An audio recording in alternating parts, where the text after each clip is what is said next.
ल 3.1 को केस गरौँ हामी आज 3.1 मा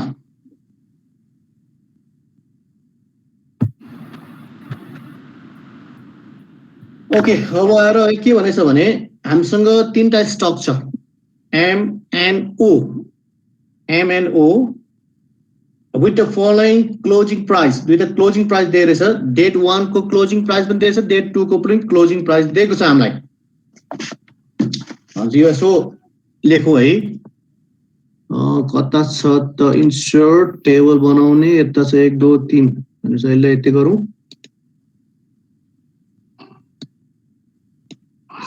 स्टक भयो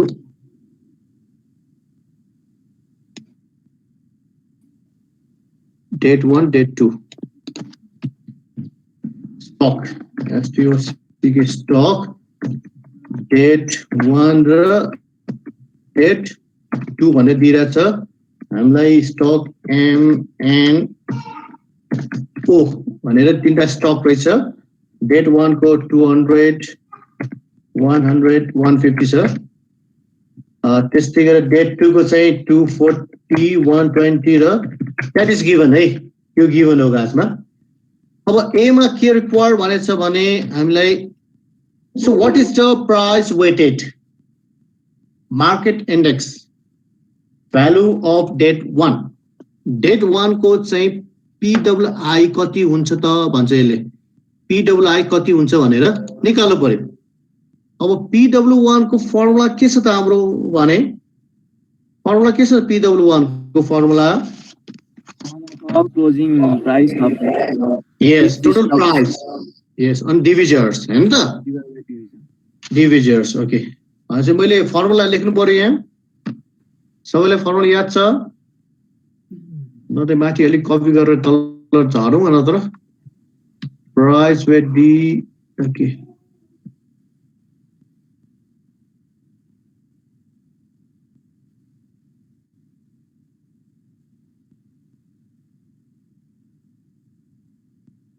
weighted average PWI is equal to total price हैन price of our date 1 को गर्नु छ हामी date 1 मैले फर्मुला यसो लेखे डिवाइडेड बाइ गरेर लेखे है डिभिजर्स भनेर ओके और टोटल भन्ने बित्तिकै चाहिँ हाम्रो यहाँ हुनु पर्यो date 1 को टोटल कति छ त सबै जोडौं 450 अनि date 2 को पनि गर date 2 को पनि चाहिन्छ यसरी 4 490 5 10 हो ओके ल भएर 510 ल पहिले चाहिँ अब day 1 भनेपछि P1 day 1 को निकाले भनेपछि अब भ्यालु पुट गरौँ day 1 को टोटल 450 डिवाइडेड बाइ डिभिजर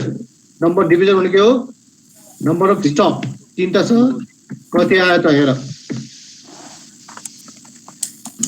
150 ल 150 ओके त्यसपछि day 2 को पनि निकालौँ फर्मुला सेम हो 510 डिवाइडेड बाइ यहाँ पनि डिवाइजर चाहिँ 3 छ कति आयो त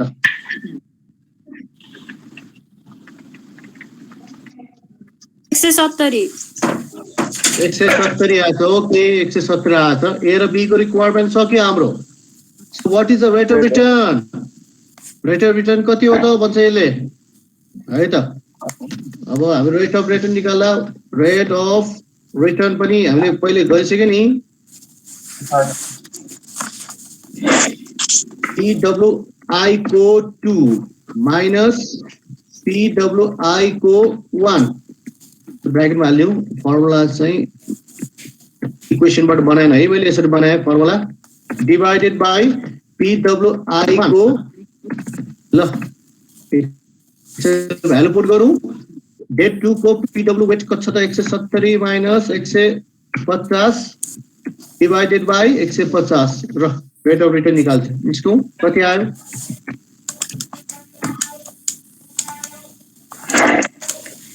1.33 0 13.33 You are in 13.33 okay. हाम्रो रिटर्न चाहिँ 13.33% आएछ.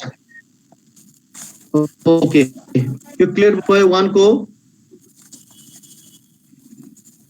प्राइस वेटेड इंडेक्स बाट कसरी निकाल्ने थाहा भयो. यो मोस्टली जाँच भइरहेछ 2 नम्बरमा अथवा 5 नम्बरमा है. ल अहिले भने 3.2 पनि हेरौँ एकताल. 3.2 मा के भनेछ भने consider the following price information दिएको छ हामीलाई. डे 1 को डे 2 को नम्बर अफ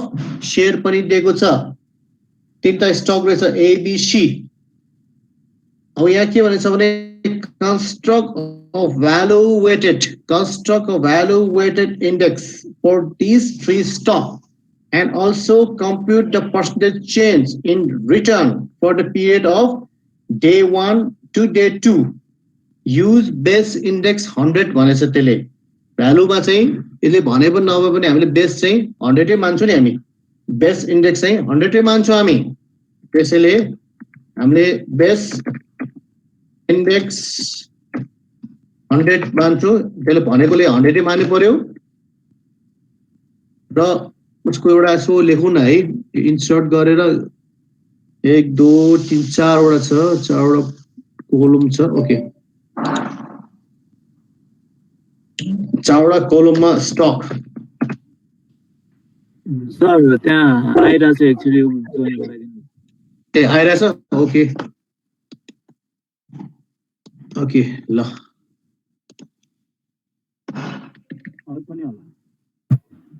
एउटैमा हाल्यो यो. ओके स्टक भयो. नम्बर अफ शेयर भनेर म एन मात्र लेखेँ. त्यसपछि उसले भनेको छ प्राइस चाहिँ डे 1 को रहेछ डे 2 को प्राइस रहेछ.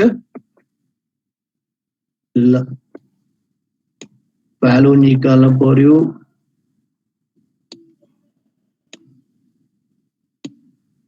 ल के स्टक छ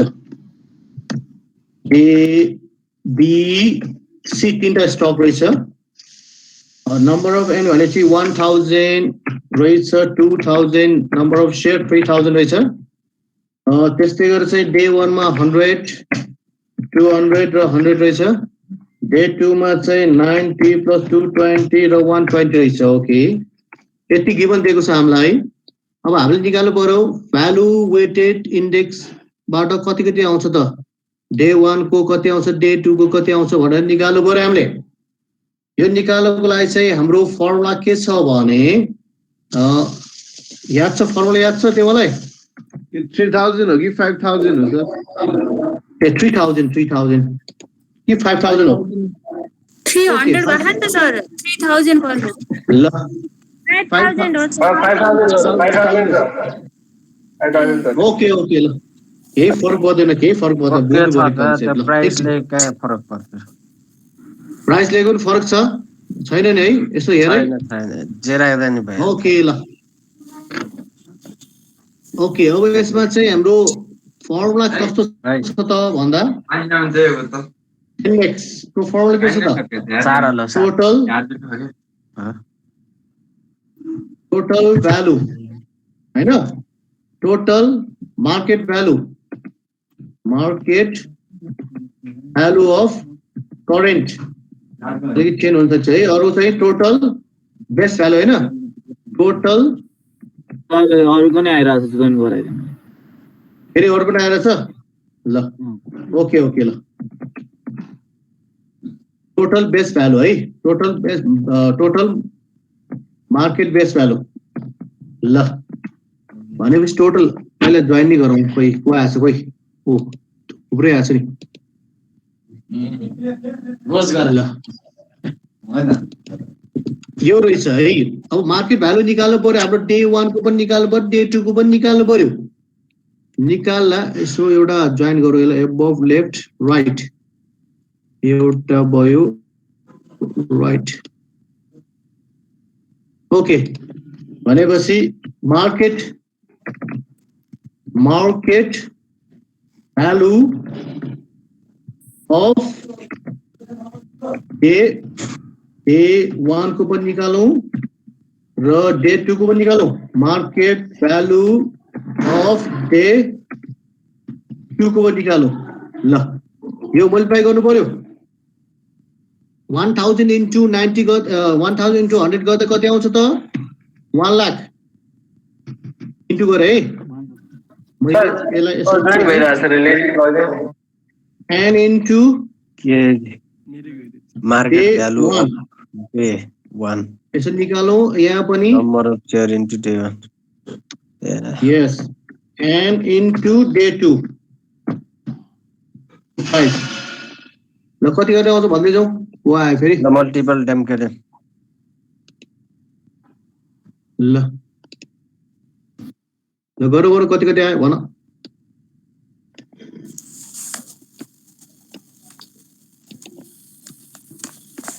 1 लाख भयो त्यसपछि 4 लाख हो 4 लाख 4 4 लाख अनि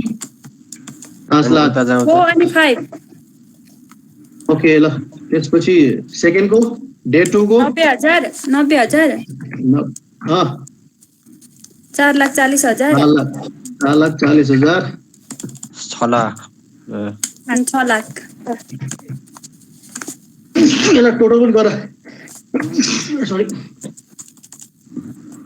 के हो आता पुरै 1 2 3 के आयो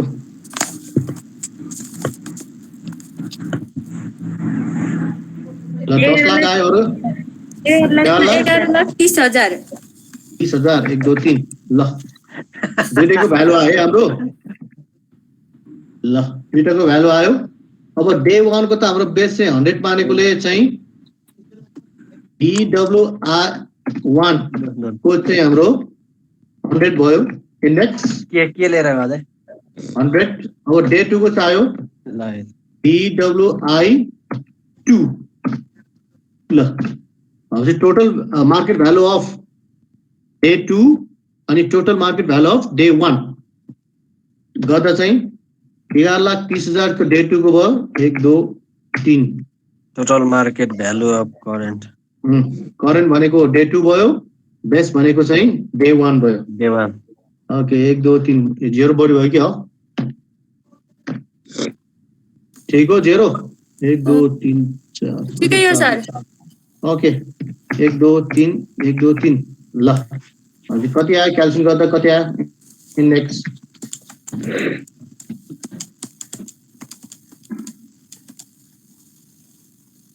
0 काट्यो 1.13 इन्टु गर 100 मा लग 113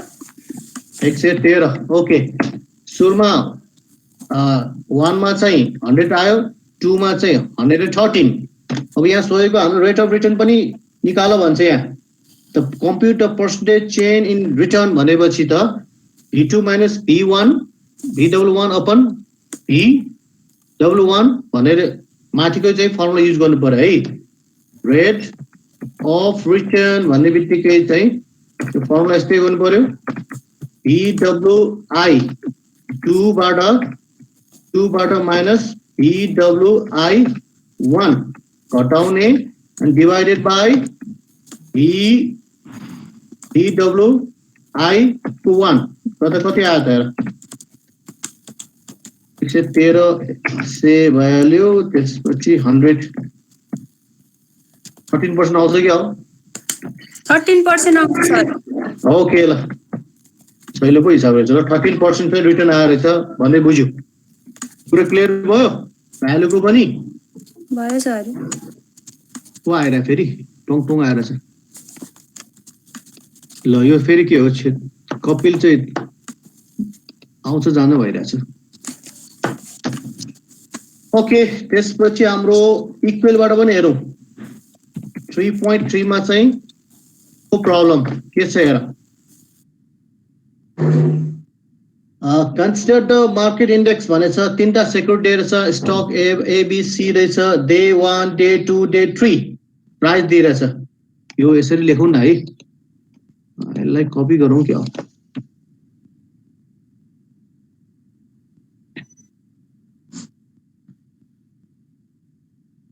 कपी गरौँ यसलाई ल भनेपछि हाम्रो छ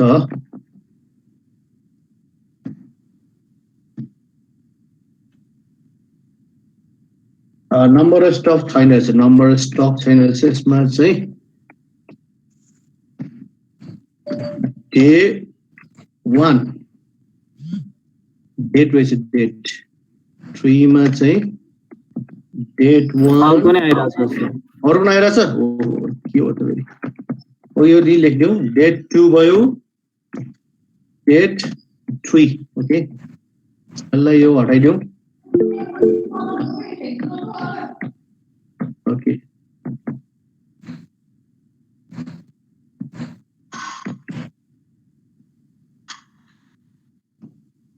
यहाँ नम्बर छैन रहेछ यसलाई चाहिँ पनि हटाइदियौ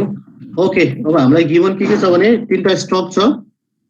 डेट 1 मा 200 प्राइस इज 270 400 2 मा चाहिँ 230 300 350 भयो रहेछ प्राइस चाहिँ 3 मा चाहिँ 300 310 र 290 ओके यति इन्फर्मेसन हामीलाई दिएको छ है को आइपुग्यो त दूर ल अब हामीले निकाल्नु पर्यो इन्डेक्स तर इन्डेक्स के को निकाल्ने भने इक्वल वेटेड इन्डेक्स निकाल्नु पर्यो उसले के पनि भनेछ भने डेट 1 को 100 पनि एजुम गर भन्छ यसले है त बेस चाहिँ ओके डेट 1 को चाहिँ डेट 1 को चाहिँ बेस्ट डेट 100 भनेछ त्यसले calculate the value of date 2 को निकाल्नु पर्यो डेट 3 को निकाल्नु पर्यो तिमीले हैन बेस्ट डेट चाहिँ 100 फर्मुला के छ त हाम्रो टोटल प्राइस रिलेटिभ छ नि हाम्रो हैन फर्मुला नम्बर अफ स्टक हो इन्टु प्रिभियस इन्डेक्स त्यही हैन total of price relative upon number of stock okay formula त सबैले पायो होला नि हैन total of price relative the number of stock into previous index okay okay अब त्यसको लागि चाहिँ हामी मैले यहाँ नै गरौँ प्राइस रिलेटेड डेट निकालौँ न हामी हैन प्राइस रिलेटिभ डेट चाहिँ निकालो डेट 2 को okay P2 divided by P1 date 2 को निस्क्यो त्यसै गरेर प्राइस रिलेटिभ डेट 3 को निकाला चाहिँ P3 divided by P2 ल निकाल्नु त कति आयो हेर त पहिले डेट 2 को निकालौं डेट 2 अपन डेट 1 को प्राइस 230 अपन 200 आयो कति आयो त 1.15 B को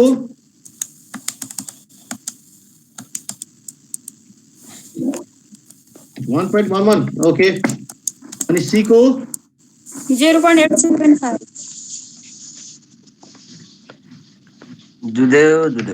0.87 ओके 0.87 ओके त्यसै डेट 3 को निकालौं 1.30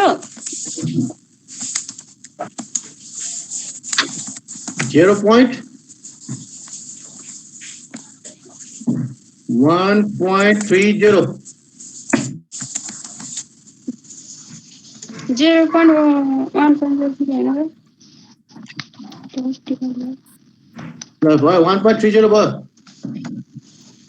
1.03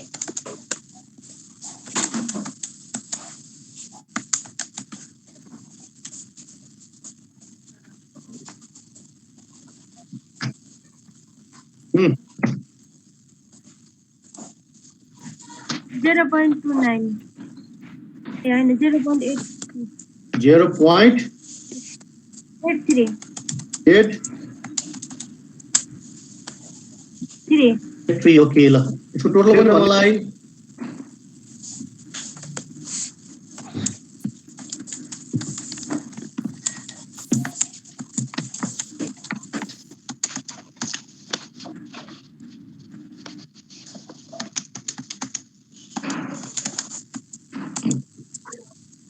3.13 okay डेट 3 को अर्को 3.16 6 3.16 okay 16 ल यति आइसक्यो अब डे 1 को त 100 भइहाल्यो डेट 1 को निकाल्नु पर्यो डेट 2 को निकाल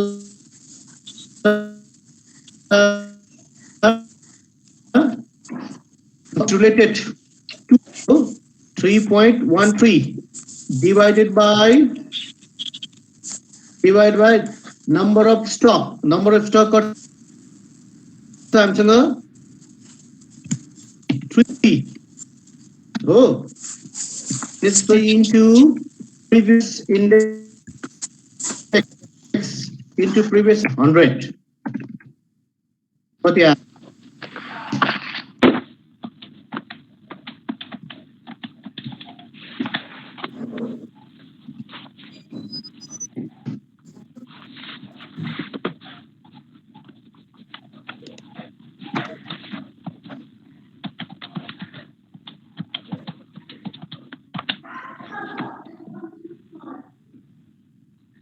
X by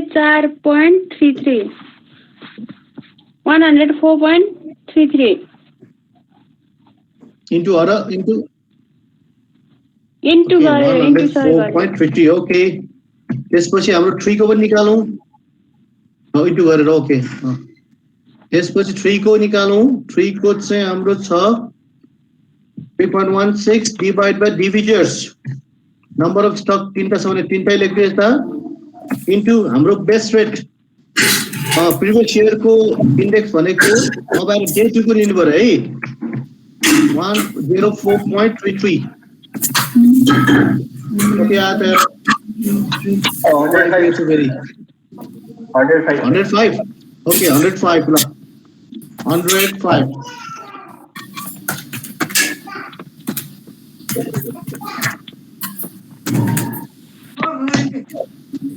lah hello 3.6 divided by 3 फर्गना बोला 109 आउँछ सर 109.89 आउँछ 101 0 109.89 हुन्छ के रे सर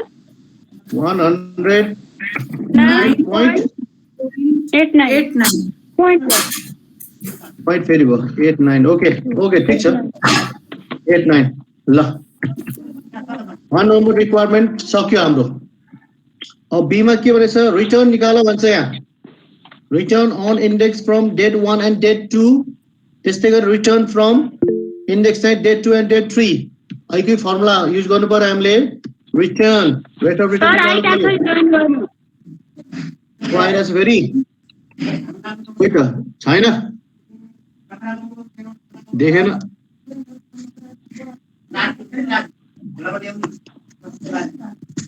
रेट अफ रिटर्न बुढा तिमीलाई ल रेट अफ रिटर्न चाहिँ फ्रम डेट 1 एन्ड 2 को पहिले निकालौँ हामी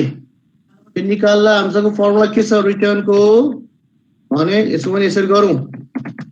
equity WI2 minus EWI1 divided by EWI1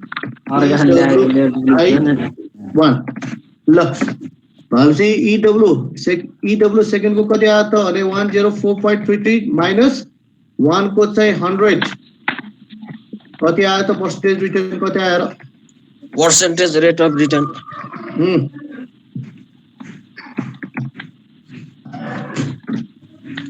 4.33% okay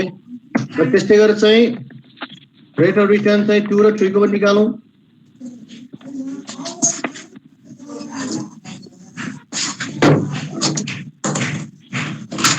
गन्दी कार्य 2 र 3 यसमा चाहिँ 3 र 2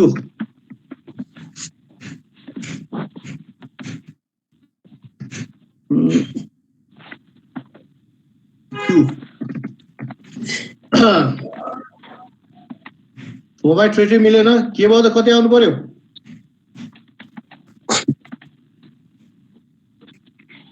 त्यही त हो नि इन्टु पर्सेन्टेज गर्दाखेरि इन्टु पर्सेन्टेज गरेको त्यसलाई अनि 2 र 3 को त 5.33 आउँछ ए ल ओके त 2 र 3 को 5.33 आउँछ डाइरेक्ट गरे मैले ल divided by 104.33 भएपछि कति आयो रे 5 point सर त्यो एक चाहिँ 109 point हो नि सर ओके हो नि 9.89 9.89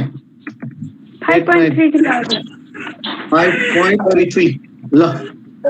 यति रिटर्न आयो रहेछ भयो अनि 3.7 पनि इक्वल वेटेड इन्डेक्सबाट गर्ने रहेछ तिम्रो आफै गर्यो 3 को 4 को 3.4 को सेम यही गर्ने हो त्यसरी नै गर्ने हो हुन्छ सर भाइबाट पठाइदिनु न सेकेन्ड पेज त्यसको खै म भाइबाट फोटो खिचेर यसलाई एकछिन वेट गर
रिटर्न